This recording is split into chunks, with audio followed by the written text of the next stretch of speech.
be how to make multiple contact sheets in Photoshop. I'm doing this in, or will be doing it in Photoshop CC 2018, but it should work with most versions of Photoshop. I certainly know it works in CS6 and should work in earlier versions too. Alright, let's open Photoshop.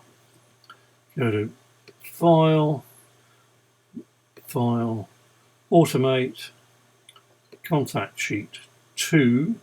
Now we're going to use the contents of a folder, so I've put a small folder together for the purposes of this. Choose the folder. There's a contact sheet test one I've done. Open that. Right, we're doing it on an A4 page at 72 pixels per inch, which should be fine for emailing out to clients so they can see which images they want you to edit or crop or do whatever they want you to do with it.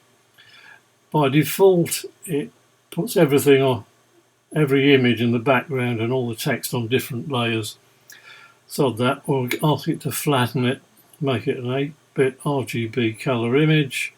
We're only putting 12 images on a sheet, so it goes down first, so it makes columns. You can do a cross first if you want, so it numbers across, so we'll do it that way. We're doing 3 columns by 4 rows. We're automatically spacing everything, and we're also rotating everything for best fit. So all your lovely portrait images will end up sitting on their side. Hard luck. It fits and makes it look much better. Font I've used is something called Marion, regular 14 point, because it's a good fit. Everything's chosen. Hit OK, and it might have a little delay before it starts, but it should shoot off and give us 3 sheets worth. I think I've got 36 images in that folder. Here we go.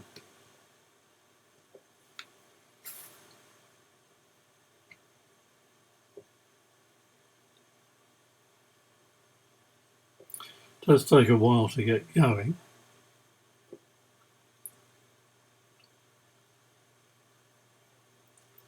I was examining all the images in the folder to see what size they are and predetermining how it's going to scale them down and how it's going to rotate everything to fit. Once it's started, it should be reasonably quick, says he. You'll notice that it's automatically labelled the file it's producing as contact sheet 001. And here we go, it's doing 002 now. It just writes them and flattens them and moves on. So quick you can't actually see it doing it, so we just have to wait till it's finished contact sheet 3 before we can go back and have a little look.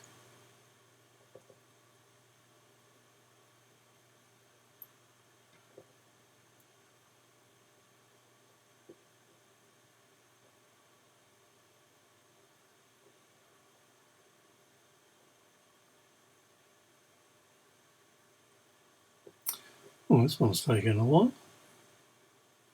Oh, there she goes. And the last one.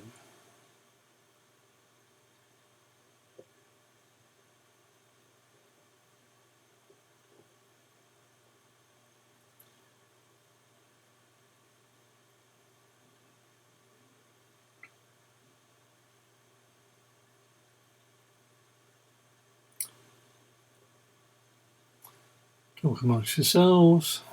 Sorry, this is boring, but it's a real-time screen grab video, so it takes as long as it takes. And this isn't the fastest Mac in the world, so oh, there we go. Right. As you can see, let's just Command 0 or Control 0 on a PC if you want to zoom into 100%.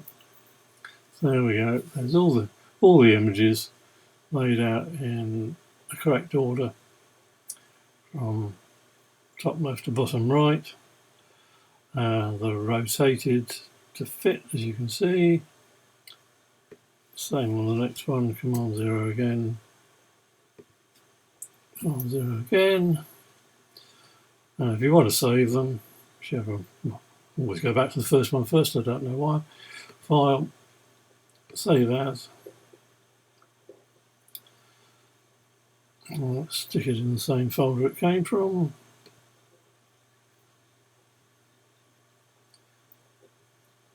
Right, we don't want it as a PSD. JPEG will do just fine.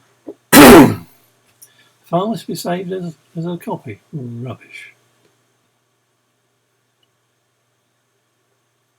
No matte. Best quality. Well, you can turn it down. File. Save as. So it's already got the place. Let's make it JPEG again. Bed color profiles. Sorry, I didn't mention last time to embed color profiles as it says down there. Save.